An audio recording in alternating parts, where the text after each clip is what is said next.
On to Australia now, following the horror that unfolded at one of its most iconic beaches.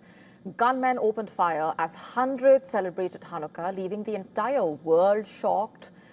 And now, as Australia tries to pick up the pieces, it's also looking at a crackdown on hate speech. In fact, the Australian Prime Minister has promised a crackdown on hate speech in the wake of that attack. The Home Affairs Minister reportedly will be given new powers to cancel or refuse visas for those who spread hate. And a new task force reportedly will be set up to ensure the education system prevents, tackles, and properly responds to anti-Semitism. Let's just break this down further. The Australian Prime Minister has said the government will seek to introduce legislation that makes it easier to charge people promoting hate speech and violence.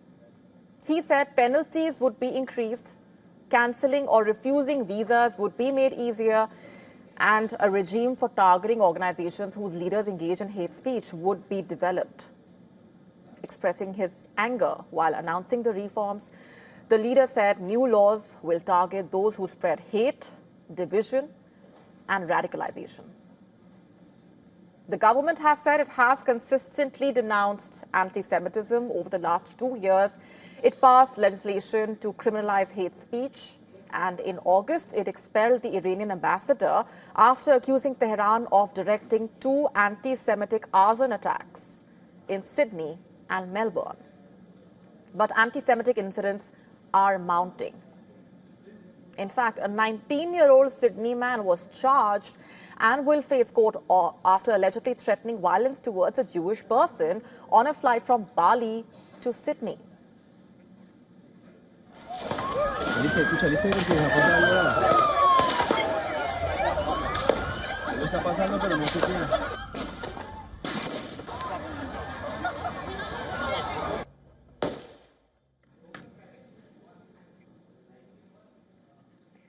Police say the Sydney attack was carried out by Sajid Akram and his 24-year-old son, Naveed. Sajid was shot dead by the police at the scene, while Naveed Akram was charged with 59 offences, including murder and terror charges. His case has been adjourned until April 2026. In fact, the leader of New South Wales, where the attack took place, has said he would next week recall the state parliament to pass urgent reforms on gun laws. Police looking into Australia-based Islamic State networks, as well as the gunmen's alleged links to militants in the Philippines, reportedly. To stay up to speed with the latest news, download the WION app and subscribe to our YouTube channel.